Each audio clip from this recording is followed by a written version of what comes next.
So today I'm delighted to have the lovely Dr. Micaela Connelly, Senior Child and Educational Psychologist here in Cork in the South Lee ASD Services. So welcome, Micaela. So Micaela, first question. It's basic but it's necessary. What is autism? Well, Sharon, that's a very important question. That's why we're here. Autism spectrum disorder is what is regarded as a complex condition because it affects people in different ways. It's described as a triad of impairments. That means there are difficulties in three core aspects of a person's presentation. They would be social interaction, their social communication, their imagination, their social imagination. And a person can also present with kind of repetitive behaviours and stereotypical mannerisms. And they can have certain interests that are very strong. Some people with autism can also have an intellectual disability, they can have specific learning disabilities, they can have sensory issues. So there's a lot of things that a person can have who has autism that can affect them in other ways as well. I'd like to also say though, because a lot of the time we focus on people's difficulties, we would see a lot of children here who have such great strengths and a lot of young people who have such great strengths. So I think often that isn't focused on enough. Good. Yeah. I suppose when you think of someone's special interest, it may be a possible career choice 10 years or 20 years down the line. The focus and the concentration that people can put into what they're really interested in. So if that's nourished, where can it lead? Good. Tell me, Micaela, what kind of signs should people be looking for if they're concerned about their young person with a diagnosis, around a diagnosis of autism? Parents are very good at picking up on the signs, I think, and sometimes we don't see the signs because in our children, everybody's unique, everybody's individual, everybody has their own little quirks and things, but generally people do we all compare children to other children and we're quick to see if there's something isn't going right. So the kind of things you'd be looking at for autism at the core is social instinct. So difficulties people have with their social interaction. In a small child, it might be that they're a little bit aloof, that they like to be on their own more, they don't really know how to join in with peers, they might be better with older people. But it's that social interaction really. Other things that might be affected in a small child might be their language delay. It could be that they have little unusual behaviours. Some children flap, some children don't. And so it can be quite a subtle presentation for some, but there are things that, and you can kind of say are red flags. Poor eye contact would be one. Okay. Preference for being on their own, maybe not understanding other people's feelings, not being great at regulating their own feelings, maybe not pointing to show things of interest, not being able to follow somebody's direction, finding it hard to share and wait and take turns, things you'd expect them to be able to do at a certain age. They don't meet those milestones. So I suppose, Micaela, if people are watching their child and if they're struggling to share, to be fair, up to maybe the age of 3 or so, it's perfectly normal for a child not to want to share. Yeah. So people needn't panic about some of the stuff until they hit, they go past those developmental milestones. You're kind of saying, God, they should be able to do this by now. And there's something going on here. So sometimes that can be an indicator that someone needs a bit of help. Perfect. Now I know that I did get a message from somebody about a child that is verbal, that people automatically think of lack of eye contact and regression in speech progress or whatever, are losing that kind of previously acquired speech. What about the verbal child? What about the child that is presenting quite normally and just that little bit aloof, if that makes sense? Is there any other things that people would be watching out for in that instance that would kind of jump out more than... I think it can be very subtle, and verbal children are very good at chatting and everything, so you're not worried about that. But how reciprocal is their conversation? Okay. Are they taking turns? Are they asking you about your interests? Are they interested in what your answers are? Are they seeking information from you? That's a key kind of indicator for us when we look at children's conversations. Are they two-way? Okay, and I suppose looking at the likes of echolalia, Micaela, how would people understand that a child is being echolalic rather than monologish or having a conversation. Would there be anything that people would watch out for? Echolalia is that repetition of people's speech. It can be immediate, so you might hear somebody parroting you, saying something right after you said it. And there are different functions for echolalia. It can be that somebody's just processing, it's helping them to remember what was said, or it's helping them to learn language, that they're actually repeating you. Or you can have delayed echolalia, where somebody, their speech might sound a little bit learned or a little bit adult. You know, it's not maybe appropriate to their age. Or it could be that they're coming out with little bits of speech that they've learned from a film or something else. So it can be a number of different things. Okay. Tell me, Micaela, if someone is concerned, where should they go? I would say, to your GP, to your public health nurse, and ask them what they think, to have a look at the child and ask them what they think. There are different routes to assessments. So for a young child, or even somebody up to 17, I think it is now, there's the assessment of need process. So the assessment of need officer will give you an interview, and they will determine what the best course is. So I suppose if people want information on that, they can look up the Disability Act 2005, and it would be a child's right under the assessment need. I think the Citizens Advice Board would have all that relevant information as well. Okay, so another question. My son, aged 4 and 10 months, is waiting for an assessment of need, and I'm certain that he has autism. He's verbal, but he struggles hugely at play school. He doesn't like to make eye contact, and he seems completely unaware of the other children around him. He doesn't like it when anybody else tries to join in, either adult or child. What can I be working on, or what skill set should I be focusing on while we're waiting for this assessment to happen? I think if you feel your child has autism or even similar difficulties, it's maybe looking at what's going to make their environment more comprehensive to them, what's going to make them feel safe, what's going to let them know what's happening. So there's a lot we can do to help a child like that. One of the things that we'd often rely on is the use of visual aids. So a little boy who knows he's going to school, this is what's going to happen in school, this is what's expected of him, that would really help him. I'm just wondering if they've thought about a names worker in this preschool, because sometimes that can really help the child make a link with other children. It could be that the adults there are structuring up little bits of play with other children, so he knows exactly what's expected of him. So there's a lot of kind of strategies that are out there. Some of them you could look at our blog. It's the ASD South Lee. We have a blog, and that might have information on how to help children play with other children. Okay, so ASD South Lee blog. If anybody has any further questions around that they can check that out. I suppose with regards to this little boy, like you mentioned visual scheduling or whatever. Would you explain a little bit about what a visual schedule would look like? Or and it's exactly, I suppose, we gear it towards the level of the person. So it could be photographs telling the little fella, this is what you do in play school. So first of all, I go in, maybe I hang up my coat. If he's able to do all that stuff, that's great. But it might be that he really doesn't know what's expected of him. So maybe it's about structuring up the activities so that it could be with a photograph, it could be with a little picture. So he knows at least this is how my day is supposed to go.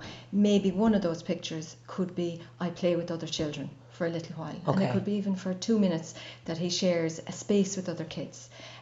Sometimes kids are a little bit overwhelmed, and it might look like they're not taking notice of others, but it's maybe because the environment is, he might be a little bit sensory, as we say, and it might be a lot for him to take on board. He's trying to manage himself in all of that. Okay. So visual schedule wise, are people to do it chronologically? Is it to be, we'd say, like at the start of the day I do this, next I do this, next I do that? It depends, because some people aren't able to follow a full day or anything like that. It could be step by step, a first then. It could be first you do this, then you do this, and everything is in 2 steps, and the adults are just making sure that he knows, okay, first you're doing this, then you're doing this. So he has a little bit of forewarning about what's coming next, and he can kind of gather himself to move on to the next activity. So it could be as simple as that. Perfect, thank you. We all use schedules. Don't I know, diaries, your phone memo, etc. Yeah, the simpler the better. Absolutely. Okay, another question from Micaela. I got an email in from another mom asking about sleep. My daughter is 9 and she doesn't sleep on an entire night. She can wake about 4 and that's it. We're all up for the night.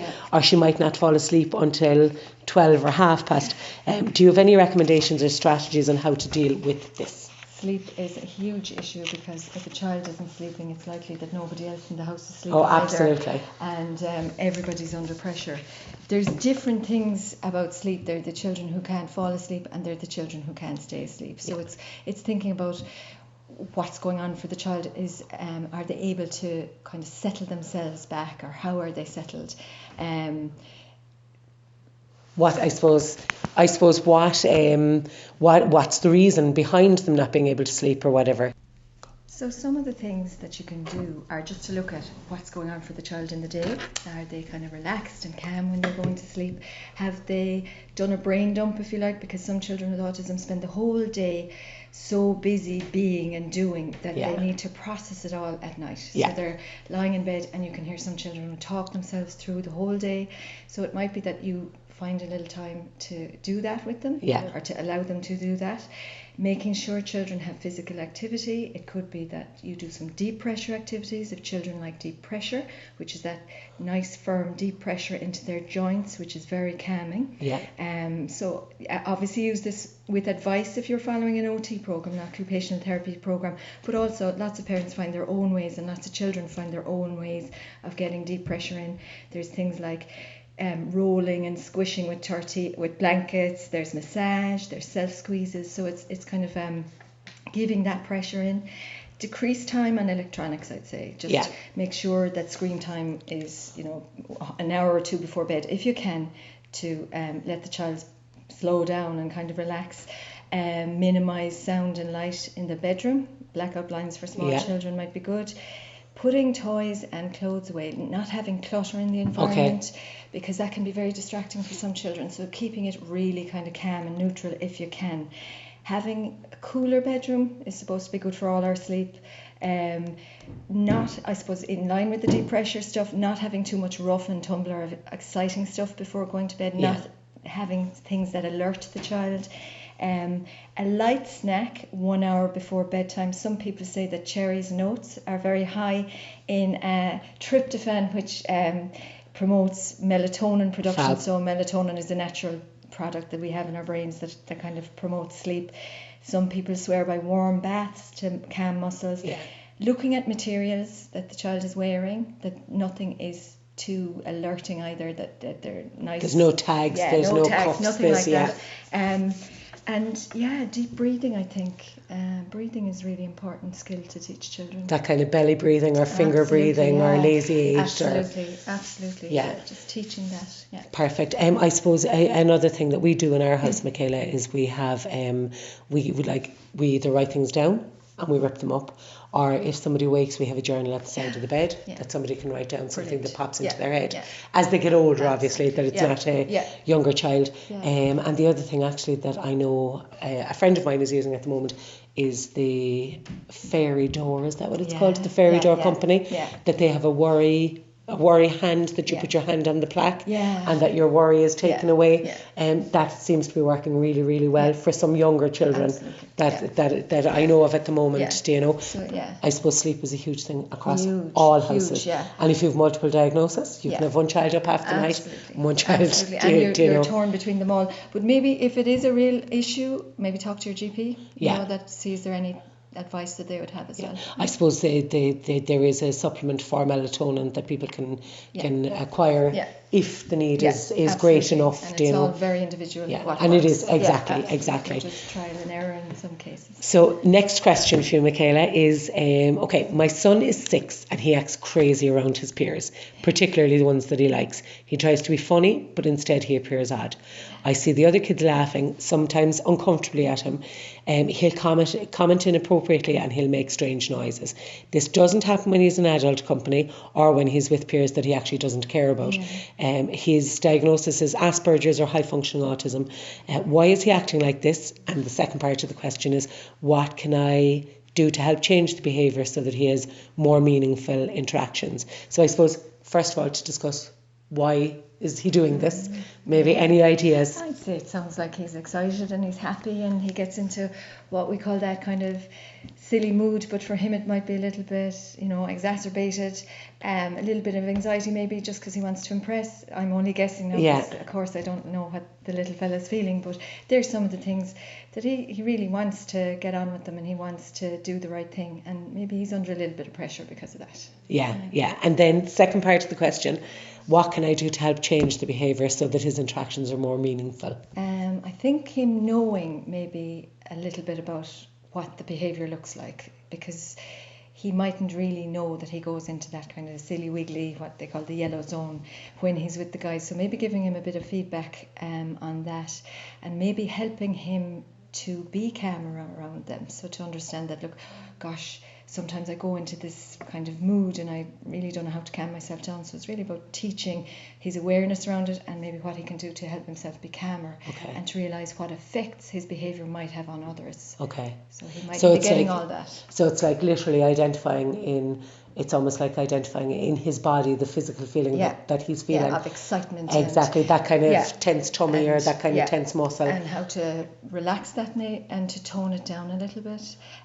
To also know that when I act like this is what the others might be thinking. Okay, so you're looking at comic strip stories and that kind of thing. Conversations, Okay, and can I ask strategies, we'd say, would it be a good idea for people to maybe do some video modelling or do some social skills training around that one-on-one first, or maybe with one of these peers? Or absolutely, and I'd say small structured play dates. Okay, so small, not these day-long things that you often hear about. Small, structured, that you can be there and you can kind of guide and monitor and make sure it's structured so that he knows what's happening, because the more structure that's there, the more he'll able to be himself and enjoy what's happening. If he's worried about what's coming next or what am I supposed to be doing, that can be a bit more stressful, and the social interaction can suffer become a bit. Yeah, okay, perfect. So I'd say, Perfect, great, fabulous. Okay, I'm going to go on again. Fundamental strategies. Yeah. What are the fundamental strategies, I suppose, that help individuals regardless of age or environment? What kind of things can people have in place across all settings that would work well? Yeah, it's a huge question. Yeah, okay? huge. Because everybody's so different, and what might work for one won't work for another. Absolutely. And what works for all of us is, the same things, but maybe more for people with autism. So I'd say, if you were to ask me what's one of the biggest things, I think, is knowing yourself, having self-awareness, knowing how your body works, how feelings feel in your body, knowing how to communicate when you need help or when you can't make a choice. One of the strategies that kind of stands out always is the use of visual strategies to help people who can process visual information. They would be something that we would find, gives people the information they often need. For older people, it's giving them information, and I'd have met young people who've kind of learned how to do stuff by reading magazines. So a guy who read a magazine about eye contact, and now he makes great eye contact. Fabulous. So giving people information. Okay. So it really does depend on where they're So at. it depends on where they're at, depends on capacity, and depends on understanding. And what their needs are. Yeah. Exactly. But I suppose, I know in our house, again, regardless of language of level or language of functioning or language of capacity, I find that when we use visual, if a child is going into sensory overload, or if a child is becoming overtly anxious, to be able to physically hold a visual and show them that this is what's going on and that things are going to change or whatever, that it kind of takes the pressure out of them having to find the language to express what they're feeling, if that makes sense. So, so like that'll visual, be that'll be something that'll work in our house. But then again, as you say, definitely in other houses, I know people talk about sensory movement breaks. They talk about change cards. They talk that kind of way. It's about finding, I suppose, everything. What works for you. Would there be a kind of a go-to set of strategies that people can start with and try, like especially those people that are just starting on an autism journey? Like, would it be a good idea for people to initially start with some visuals and see whether or not they work well, and so on and so forth? Absolutely. It's trial and error, but sometimes people try visuals and say, oh, they're not really working, and I think that's because maybe we're expecting too much from the child or the person, and we need to practice these things, and preferably when people are calm, that we practice them. So I'd say, if you're talking about even introducing something like a first then schedule, which is a basic thing, first we do this, then this will happen. It might be that you're doing two nice things. So Yeah, it's first absolutely. a nice thing, then a nice thing. You know, that it's not always about first you do a hard thing, then you get a reward. Yeah, But you start with the nicest and the gentlest thing. Yeah, visual prompts that you're talking about for change, that little change cards that help a child understand a change is coming, or a wait card that helps a child understand, listen, it's your turn to wait now. Yeah. But if we're using them with children, we need to model that too. So we need to show them that we use visuals as well. So if I'm expecting them to use a wait card, maybe I need to use it if I'm playing a turn-taking game. Yeah, fabulous. And I suppose a whole family strategy or a whole class strategy, like that everybody absolutely. in the environment benefits from it. It's great. Yeah. Do you know? Okay, another question for you, Micaela, is my son is 4 and he's starting to hit his head with his fist. Okay. I've called to school and I've asked them if he was doing it there and they've said no. So this mom is wondering how to help, or why is it happening at home and not in school or whatever. Do you have any ideas on what's going on? I can only say what might possibly be going on, but it is unfortunately common that some children would show their frustration, maybe is what's going on, by hitting themselves. And the reason it mightn't be happening in school is that a lot of children hold it together in school. Okay. And they wait till they're home to release their frustration or how they're feeling all day long. So school often don't see the kind of behaviours at home. At home, yeah. That people see at home. So I imagine that he's trying to communicate something. He mightn't even know himself what that is. It could be a feeling he's having, but he doesn't know what the feeling is. So I would say, if that's the case, get down beside him and say gently to him what you think it is he's feeling when he's hitting his head. Okay. So whether it's I'm cross or I'm really sad or whatever you think it is, because what you want is that he'd be able to pick up that word to describe that feeling instead of using his hitting himself. Yeah. So you're naming the feeling for him. Yeah, I'm just now. The other thing is, if you think it's a physical or a medical thing, go to your GP. Yeah. Sometimes it could be that the child has an earache or there's something going on that they're not telling you. They have a high pain threshold. Something's annoying them physically, and it might be a trip to the GP could clear that up. Yeah, I suppose there's always lots of. There can be many reasons for, but it's the first go-to thing. Yeah. It would be you check your medical, obviously, but like the idea of getting down and naming the feeling for the child, that you're empowering the child to be able to identify it the next time round. Yeah, absolutely. Do you know? So I think you're bringing on communication, and sometimes children with autism and people with autism don't realise that other people can't read their minds. Yeah. So he might think everyone around him knows what's going on for him. So he's not going to say it, or he's not going to tell it, even if he does know. So you getting down is letting him know, look, I understand and I do hear it, and I'm giving you the acknowledgement of it. But sometimes people don't know that you don't know what's going on. Yeah.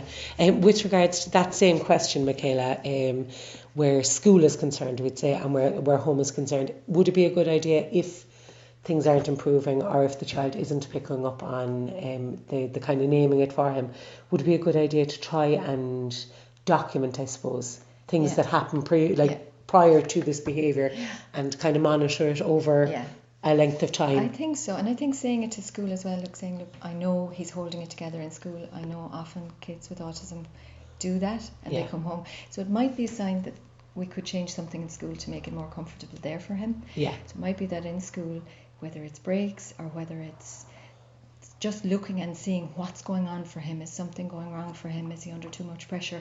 So we'd often see that maybe a few little changes in school can make a big difference. Yeah. And schools are very understanding, really, for the most part. Teachers are very understanding, and it's only going to help everybody making these little changes. So you might talk to teacher. Perfect. So, Micaela, next question for you is, I'm a bit worried about the way my son is behaving. He keeps hitting his sister. He's non-verbal and doesn't understand past one word instruction, really. Are there any suggestions on how to help him not hit out? Okay. That's a tricky tough one. It's very tough. I suppose the first thing is the safety, everybody's safety, and that his sister is safe. And then it might be looking at what's happening, because we regard, I suppose, all behaviour as communication to some degree, and it makes sense to the people who are doing it. So with that in mind, you'd be looking at what's happening in the environment. Are there any triggers?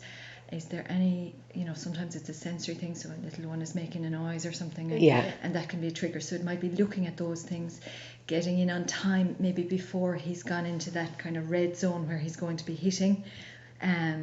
Things like reducing sensory overload if it's there. So trying to prevent really if his understanding isn't great. So it's a proactive, where possible, proactive rather than reactive. Diverting if possible. And again, it's trying to figure out what are the ways, are there any visual ways that we can help him understand what the impact is on his sister when he hits. But I'd say it's kind of being preventative for the most part. Perfect, Micaela. Another question for you is, my oldest son came home upset and said that the kids in his class don't want to be his friend, either in the class or on the playground. He's in a mainstream class with support and I'm not sure what to do. That's really tough as well for him, and it's very tough to hear that as well. Talk to the teacher maybe just to see what her perspective might be on it, and is he getting support? What kind of support? Is it there in the yard for him if he needs it? Some children's understanding of what friends are can be all-inclusive, so they might think that every child in their class is their friend when they're not. So it's kind of looking at his understanding of what friendship is. And of course, this is, to him, this is happening. So it might be finding out more about it, and really he needs a bit of support from adults around it, because you can't do it on your own.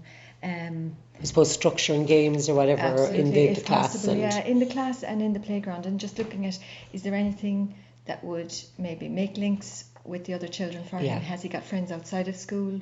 How is he with them? So finding out a bit more really about, there isn't a huge amount of information, but she could certainly find out more and see, could school staff help in any way? I suppose so, literally looking at the child, looking at what's going on, looking at where I suppose the very first thing really, Micaela, so is looking at his understanding of what a friend is, and perhaps explaining to him, and then moving forward from that point really. Do you know? And bullying does happen, and some children are very exclusion is absolutely. And if somebody's saying, I don't want to be your friend, and is he taking that literally? Kids can throw out these things in conversation and they don't mean them at all. So it might be looking at his interpretation and saying, look, was it just something somebody said, or is this a more serious problem? Perfect. Next question is actually from a child. Okay, I'm 10 years old and I have autism. Sometimes I think the people in my class are just pretending to be my friends. I don't really know why, I just think that. I don't know how to start a conversation or join in, so usually I just join random groups instead. That's a very clever 10-year-old. I think, when it comes to people, we're social animals, and sometimes we do pretend to be friends with people, because there's different levels of friendship as well. So it might be for this little 10-year-old understanding that you can have acquaintances, and then there's levels of friendship. So maybe this is how acquaintances act towards each other in class, that they're just on that kind of surface level. So it's what's a deep friendship, what's the surface level one. But people do pretend to be nice to each other too a lot of the time. So he's kind of after twigging that. He's twigged that, and absolutely fair dues to him for doing that.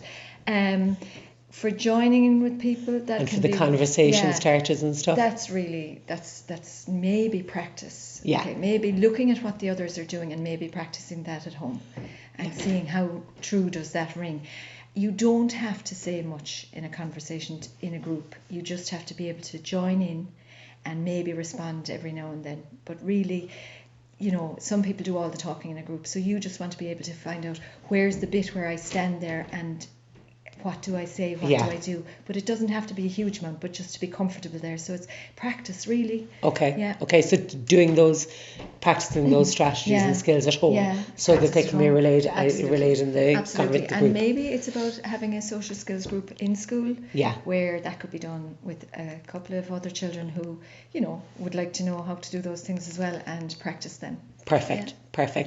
Okay, next question for you is, how do I get my 7-year-old son to make friends? He so badly wants them, he just doesn't know how to. That's tough as well. So similar vein, very similar, again, it's I suppose it might be those little structured play dates. It might be that you have a small, short time where you just have great things to do with your child and one other child. And sometimes there aren't children in the class that are going to be friends. Yeah. You know, and it might be that later on he will find his friends, but even knowing that look, these guys there doesn't really look like someone who would click with you now, but later there will be. Yeah. There always is. As we go through life, we pick up friends more easily. It kind of seems to get easier for people as they get older. They would tell us that, yeah. So I suppose it's just even knowing that from when you're small, it's okay. And building up self-esteem as well, I think, is important, because if you feel, you know, judged by not having friends, it's about looking at who you are and what you have yourself. So we can do that in very visual ways for children. It might be a little portfolio about themselves, all their strengths, the things you love about them that they don't necessarily see themselves. You know, but we can have a little book about them. Great idea, great. Next question. Mainstream or ASD class? How do you know which one will suit your child best? Our psychologist has said a unit all the way, but I think mainstream with supports would suit my child better. I'm not sure what to do, and the child is, I'm assuming the child will be starting school in September, so time is closing in. Yeah, that's a huge question. I'd maybe just want to know why the psychologist said one option over the other, maybe find out more about that, really see where they're coming from. It's a huge question, and sometimes you won't know till you start. You know, you could have a situation where it's your local school, other siblings are going there, and that's why you're choosing it, and you know that the team there, and you know they'd be great. Whereas you could be in a situation and you know that wouldn't work for your child. So it's really individual, and it might be just going back and checking what is it really. So it's about having a conversation with the psychologist again. If somebody has an opinion that's, you know, kind of contrary to yours. But I suppose, you know, a lot of people go with their guts, and that works as well. Yeah, and I suppose too, Micaela, it's not written in stone. Nothing is ever written in stone. No. If you start in a mainstream, you can integrate into a unit and vice versa. Yeah, and so there's lots of options with some of the classes, the special classes. I mean, you're not likely to have a child staying there full time. The whole ethos is that they would be integrating for as much of the time as they can. So it can be a gentler start to school for some children, especially if they get overwhelmed in sensory ways and stuff, or their concentration isn't great at times. So perfect. Yeah, and having a look at the classes can give you a lot of information as well. Good. Just to see, would this suit?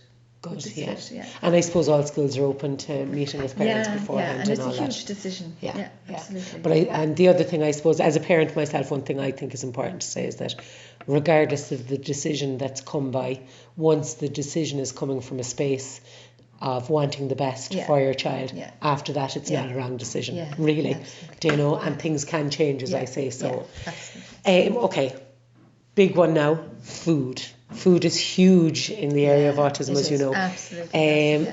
Question that I got was, my smallie has huge issues with food. He doesn't like his food touching on the plate. So I'm assuming the child has to have things in different plates or whatever.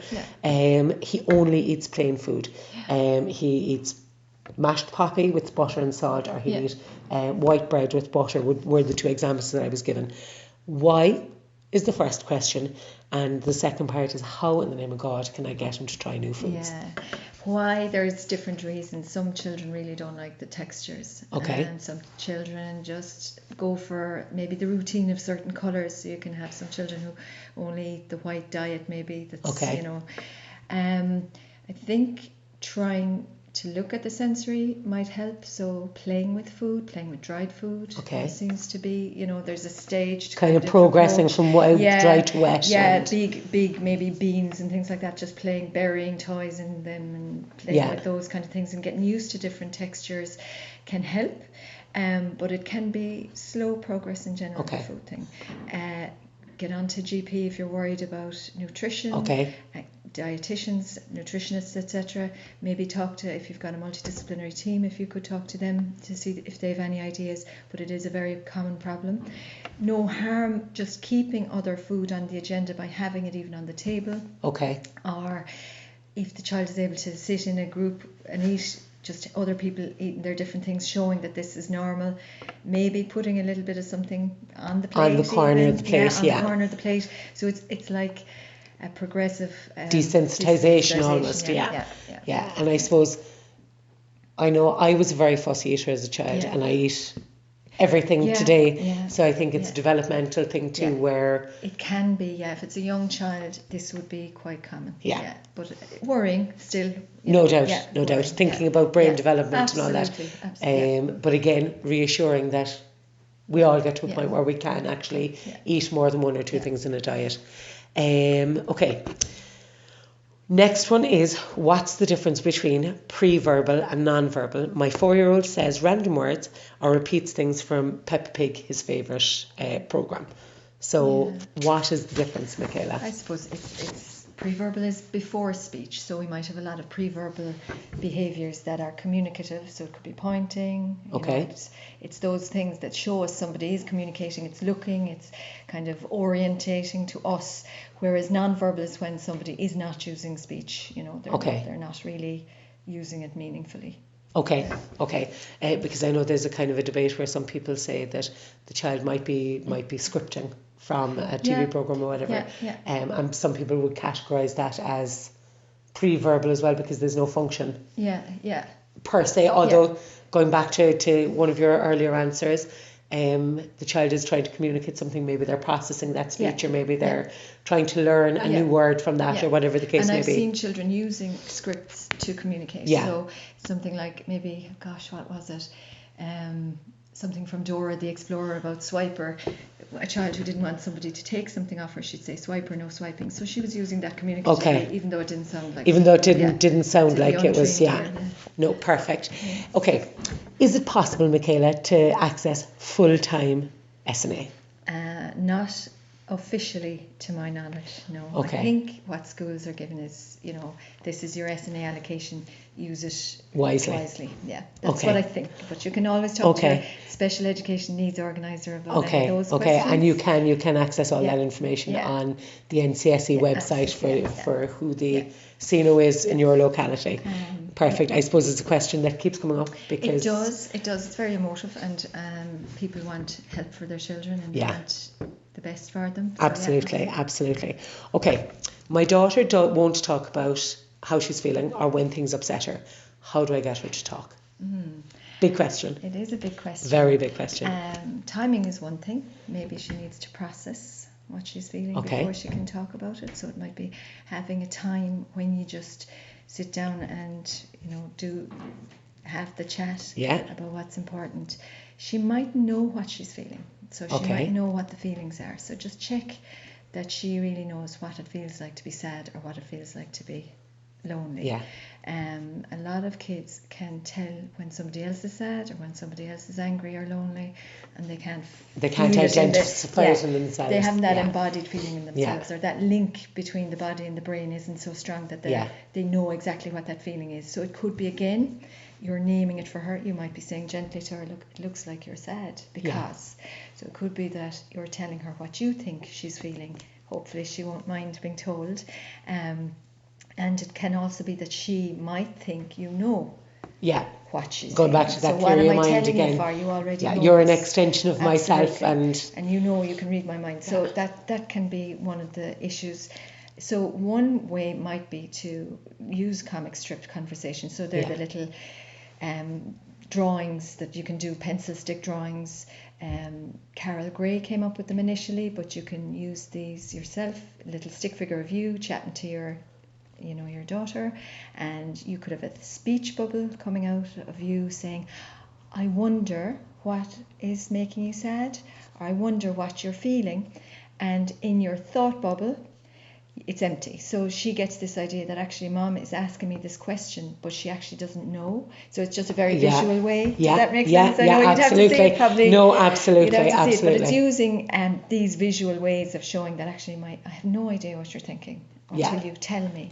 So sometimes that can open up for some kids. Good. I suppose the other thing that would come into my head when I'd be thinking about a child not talking, based on the fact that they do understand how they're feeling, is maybe giving them an alternative way in which to express themselves, be it writing it down or be it, giving them multiple options.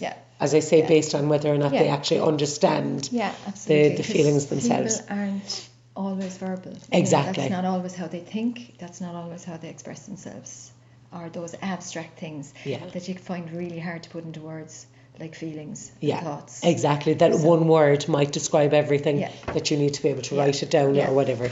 Going on from that, Micaela, this is my own question because I think it's really important that listeners hear it, is the zones of regulation. What are the zones of regulation? How do they work? I know they work really well in our house, but I'd love if you'd explain for everyone. Yeah, the zones of regulation is a program that was developed by an occupational therapist in the States, Leah Cooper, Kuyper, and she wanted to find a way of helping children to understand that link between what I'm thinking, what I'm feeling, and how my body is reacting. So she came up with this idea of zones based on American traffic system, the stop sign and all that. So they're color coded, and that works very well for the people I work with, and it works very well in my house as well. So for example, the red zone is when you're kind of out of control and you're angry and you just feel totally out of control. The yellow zone, you might be feeling a little bit out of control, you're wiggly, you're excited. The blue zone, you're tired, your body's feeling tired, and you're bored maybe, or you might be sad. So these zones kind of help children to see where they're at, really, and all of us. I mean, they work for anyone, and I find them really good. Now, I do find though that if you don't have a great awareness of feelings, you're asking somebody to do something that's beyond Absolutely. them. So it might be going back to that body, starting with the sensory and the being in your body, and what does your body feel like. So I suppose going back to that, showing people, identifying first and then moving on. Because one thing that I know in my house, and I know I've discussed this with you in the past, is the green zone. That people talk about the green zone and that we should always be in the green zone and all that, when in fact it is so infrequent. The green zone is the zone where you're happy and positive and life is great, and actually the reality of it is that the green zone is something to aspire to rather than to be in all of the time. We're not who's in the green zone all the time, or when maybe on a Thursday night to get to the green zone or something like that. So it's no feeling is wrong, that's the message, but this is a guide to how we can understand and how to articulate, I suppose, then as well how you're feeling. So it's about, really, from the occupational therapy point of view, it's about regulation, and I suppose from other points of view it's about understanding, really. Good. Being able to understand other people. That's a lovely byproduct of it, is that if I know what I'm feeling, if I understand my feelings, then I can understand other people's feelings. Perfect. And where did you say, like, I suppose if people Google the zones of regulation, they should be able to find it very easily.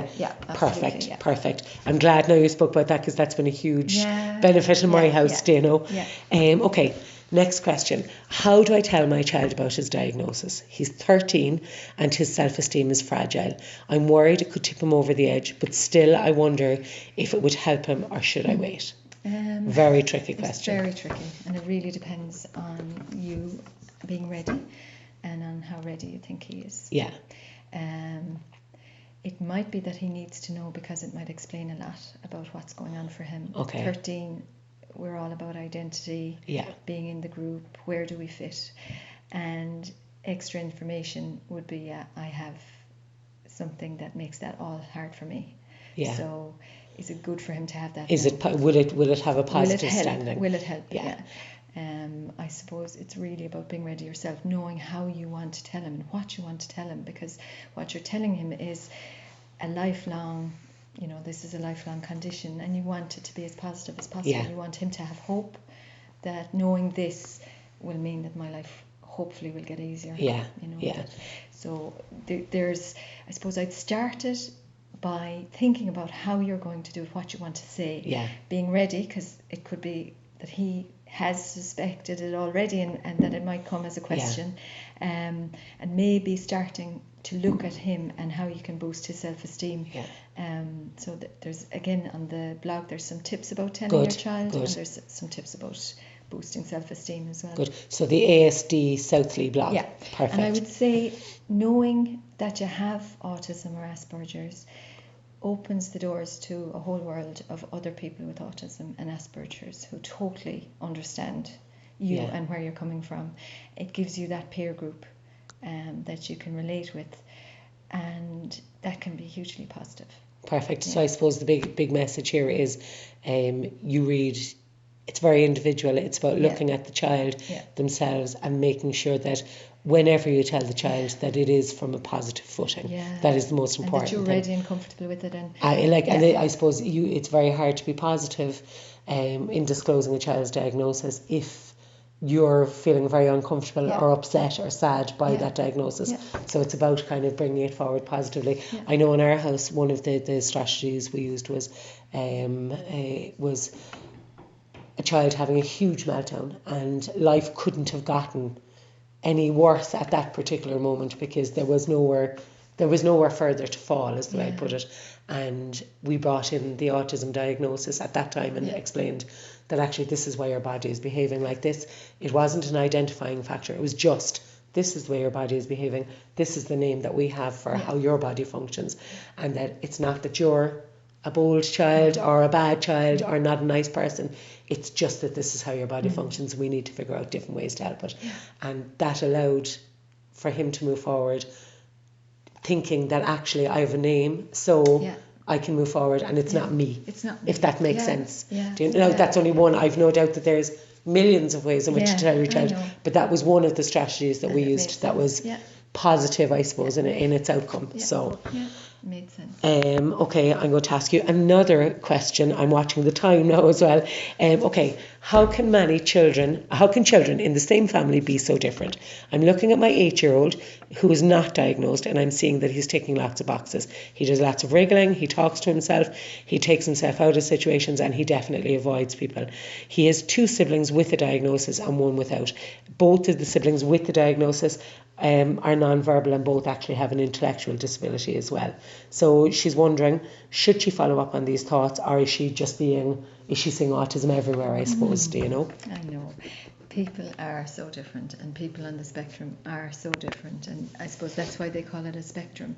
And so you, at one end, and I don't want to be talking about hierarchies either, but you have people who do have additional needs. And you have absolutely. People, so I would say I would always go with your instinct. Okay. If you are worried, maybe go about seeing an assessment and see if you can put that worry to rest, or if help is needed. Okay.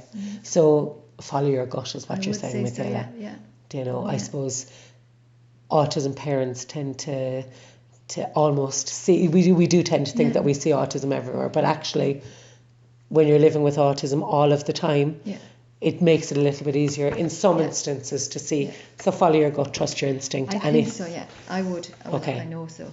Follow your gut. And I think sometimes it can be difficult because other people say, oh, there's nothing wrong there, you know. I'm not sure what are you looking for? Yeah, so it can be hard. Yeah. Perfect. Micaela, do you have any pointers on how to tell extended family or friends about your child's diagnosis?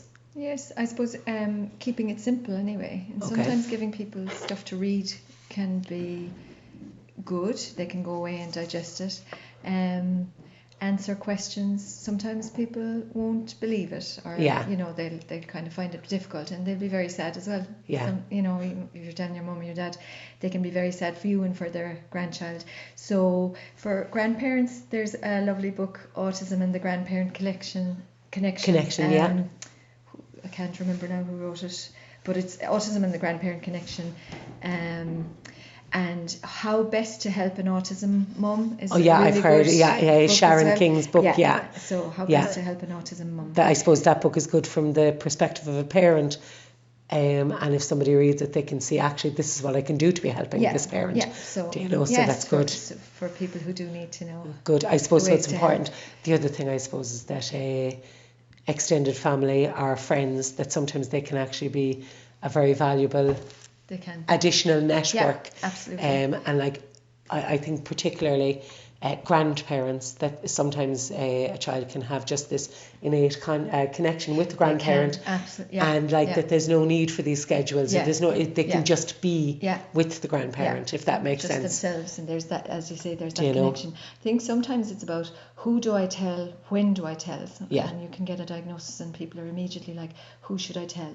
and should I tell people straight away? And I'd always say, look, let it settle yourself first, because it can be a bit of a roller coaster.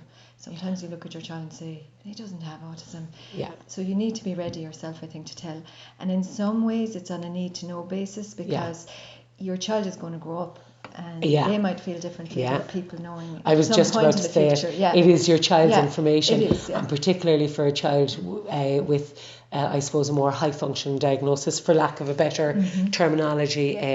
The child is going to grow up, and the child may not want to disclose their information to everybody. So it is about selecting those who... It's being careful. Exactly. You may not want your child to learn about their diagnosis from somebody else either. Yeah. It gets inadvertently said to them. So it really needs to know, and what's going to help your child, who are the people who are going to, where will it make a difference? Good, good, perfect. Okay, when is it a good idea to disclose your diagnosis? This is from an older person. Okay. When is it a good idea to disclose your diagnosis to friends, employers, or colleagues? This person had a late diagnosis. I know they're in their early 20s now, but because it was a late diagnosis, it's not something they've grown up with, or that other people would ordinarily know about. So when would you think is a good idea to do so? I would say when it feels right, I think. And again, is it necessary? Is it something you need to say to other people? If it is, then find the right time and find the right people. If it isn't something, think about whether you need to say it or not. Is it part of your identity? Is it how big a part of your identity is it? Yeah. How important is it that other people know? Yeah, true. So I think about all those things, because true. It is just a part of you at the end of the day. It's not the defining factor or the idea. Yeah, exactly. So, no, perfect. I suppose, Micaela, the one thing actually that I'm thinking about with both of these is that with regards to online support, that people do find a lot of online support, and that sometimes friends can pop up from all over the world if you're online. Or like, I know that there's the Irish Autism Mammies Facebook page, or there's the DCA Warriors Facebook page. There's different pages that... You like that you can join, that you can look at, that you can see other people are going through the same things as yourself, and sometimes it's those strangers that are in fact the greatest support, if that makes sense. It can be, Do you know? We're nearly there, Micaela. I've no doubt Micaela is bonkers at this stage. Okay, now this is another question that came in from an adult in their late 30s. I watched a programme, Are You Autistic, on Channel 4 last week, and I think I might be autistic as a result. I'm in my 30s. Is there any reason why I should get checked, firstly? And secondly, where would I go to get checked as an adult? So, good question. Over to you, Micaela.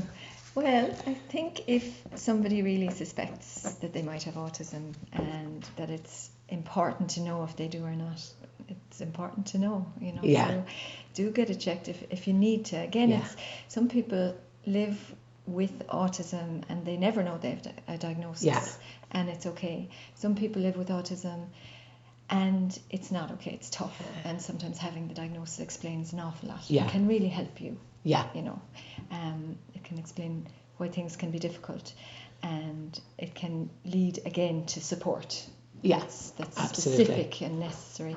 So as for getting a diagnosis, I would say, I think probably privately is the only way. I know at the moment, and now I could be wrong about that, so I wouldn't be an expert on adults going for diagnosis, but I'd say private psychologist or psychiatrist, I think, probably. Perfect. I suppose with regards to this, I know I watched that programme last week and it was absolutely fabulous. It was about a kind of an undiagnosed generation almost.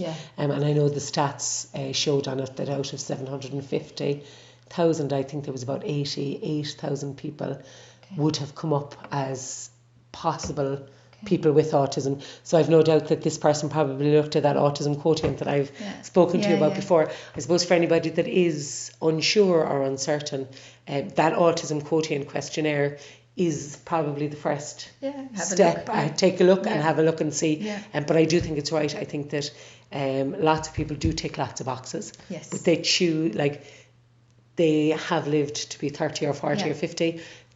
It doesn't serve any purpose to be diagnosed at this point, whereas somebody that is struggling to figure out where they're, it is important in that case for them to go about diagnosis.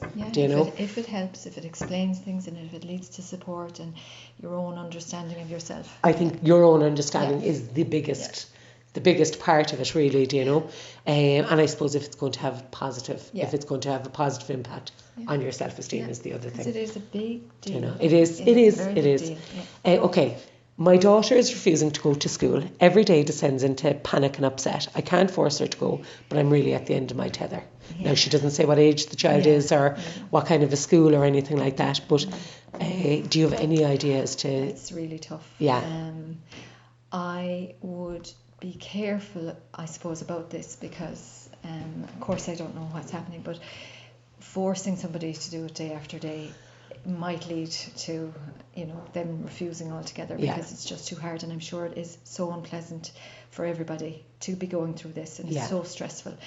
I would be finding out how school is going, maybe linking in with the staff there and seeing really what's happening during the day, and finding out if it's a case that this little one is holding it together and she's under a huge amount of stress, or if there's something happening that's just that she's really unhappy about. So there's a lot of information more needed. Exactly. But I think long term, I wouldn't be pushing anyone through anything. I think kids with autism in general really want to please. They want to do what everyone else is doing. And if they're balking, there's a good reason. Yeah. I suppose the very first thing really, so Micaela, is to touch base with the school, link in and see is there anything, see what strategies are in place already and so on. How maybe suitable the places. Sometimes that can be, maybe to integrate into a different. Perfect. Okay. Secondary school. What about secondary school? What kinds of things do I need to get ready for this big move? I'm assuming this child is going to be going to secondary school in September. What kind of things do parents need to be looking out for? A lot. It's a huge move. No pressure. But it's a huge move. But most children manage it. I think, particularly in first year, I would like every child who starts first year to have some link with a mentor, an adult who can just they can go to if they need help. I really think that's important. And because autism is often invisible, schools often don't see the needs that a child has, and they will hold it together. So having a safe space where they can go can be hugely important. A place, an actual place, because that's where you get away from everything, and that may be like, for a child with autism, it might be a room where the rest of us can just go off in our minds and daydream, but they might actually need the physical space. So somewhere safe and quiet they can go when they need to, and with the adult support when they need it.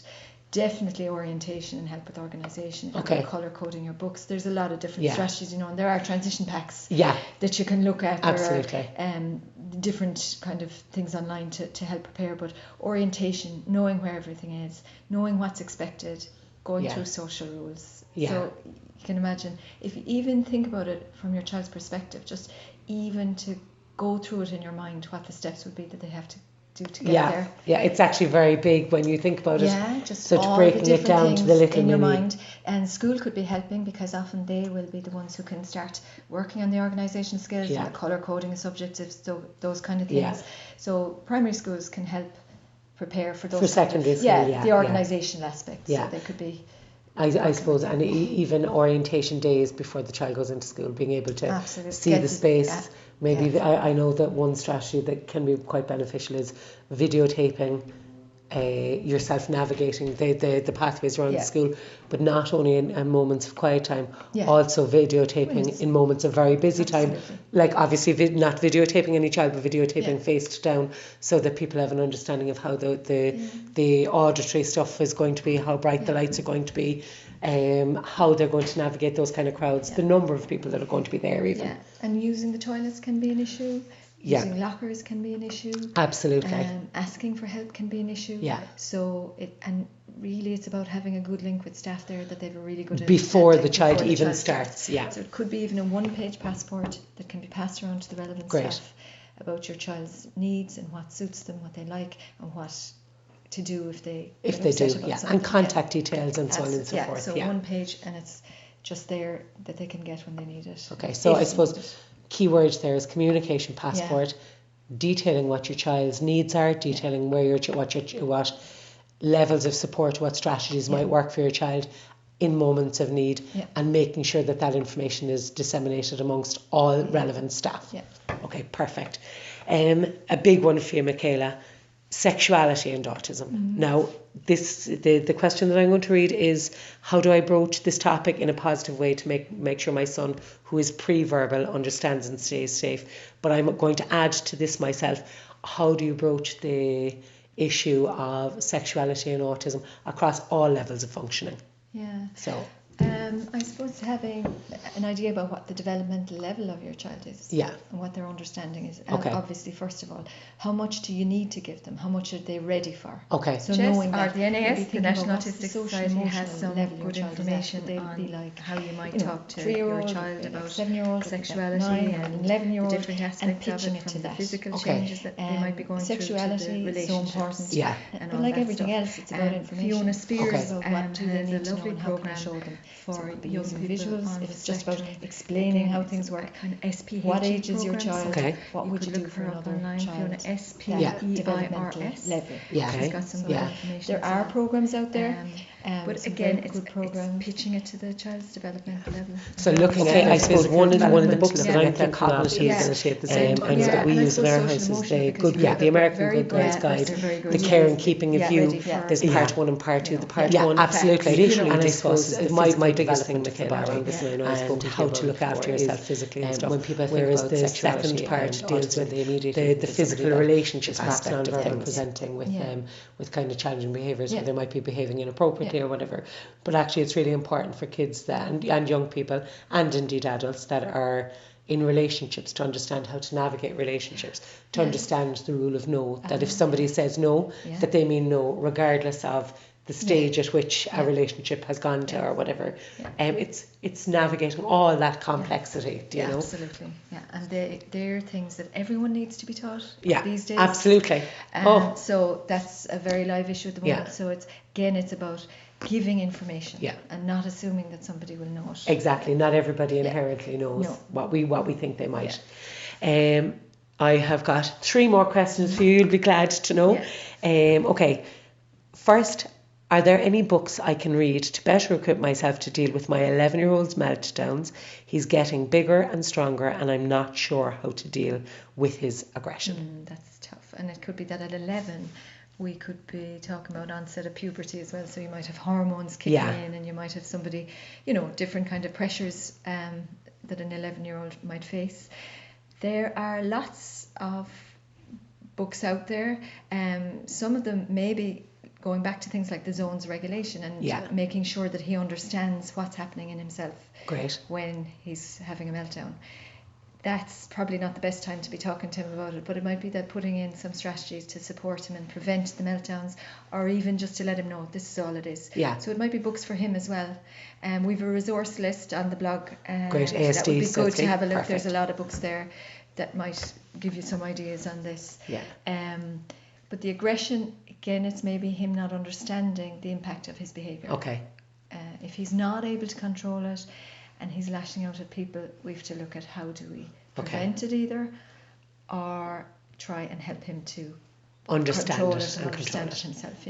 And I suppose while this person is going through that process, to perhaps have different strategies in her own head as to how to leave a room fast, or do you know that if you're discussing, if you're thinking to make sure that we'd say furniture is positioned in a certain way in the room so that you will always be able to have a space where you have something Safety. physically between. If it is, exactly. Absolutely. Do you know, it's those kind of very logical, practical and it's steps as well. Yeah, and again, it's like, what's the level of aggression? Absolutely. There's some where people are physically hurt. Absolutely, So it's always a question of safety. Where if it's more that, he loses in a game and he throws the controller on the floor or whatever it is, it's a very different matter. Exactly. Okay, 2 more questions. I suppose navigating, I'm looking here now and I've written down females with puberty, but actually we've discussed that a little bit, so I'm actually thinking, as a second to last question, the differences that you see between females with autism and males with autism, do they present very differently lots of the time, or do you find that there's just that it is autism, male or female? Do you understand what I mean? I mean, the literature seems to suggest there's a difference. Okay. But I'm sure there's a huge overlap as well. Because there's a lot of overlap in people anyway. There's a lot of overlap around gender. Yeah. There's a lot of overlap around... There's that fluidity, there is a little bit transgenderism of and all that fluidity kind of, for some people. Yeah. But yes, we often, and I won't say all the time at all, but we'd often see differences between girls and boys. And that's probably reflected in even the rates of diagnosis. Okay. Girls are not picked up as frequently. Yeah. And the rates are increasing. Yeah. Because they're being... I suppose 1 in 42 boys is the current stat. I'm not sure if... Yeah, absolutely. And it might be that is the right one, but we do also see that girls are not picked up. Yeah, no, but that's what I'm saying, like 1 in 42 by comparison to 1 in something like 80 yes, do you know what I mean? That there is a difference, difference in that. So whether it's that they don't present in the same way or whether it's that they're not being detected, I don't know, but certainly girls would be able to do the social stuff. I suppose they master those social skills. I suppose better at observing and stuff. Yeah, and their special interests might be soap operas or something like that. That's kind of, well, you can join. Vaguely socially appropriate.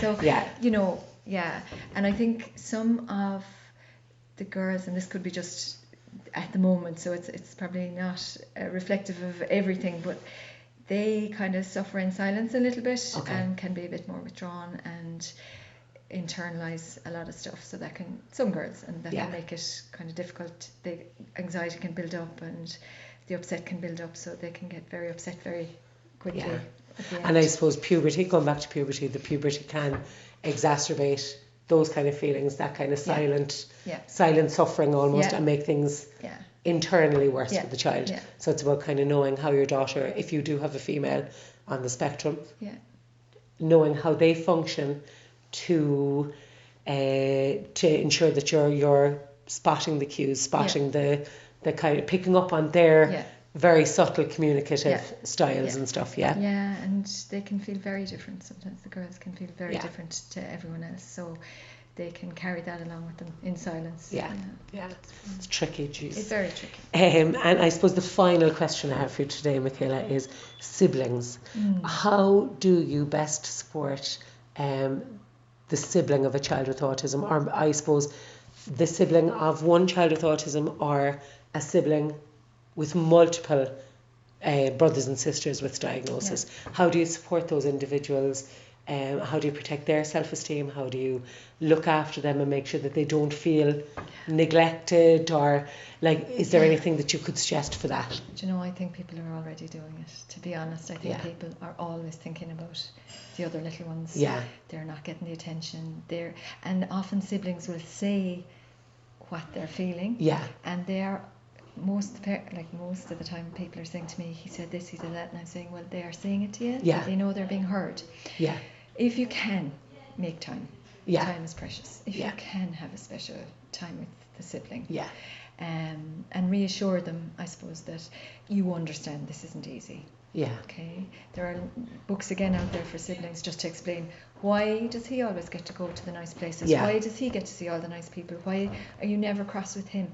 There are, resources you can use to just help you so it's not just you saying it, but I think people already do a huge amount to try and let the siblings know, and they do know, but it is tough. It is tough. But just having their back and saying, I know it's tough. I suppose them knowing that you see them. You see them regardless of what's going on.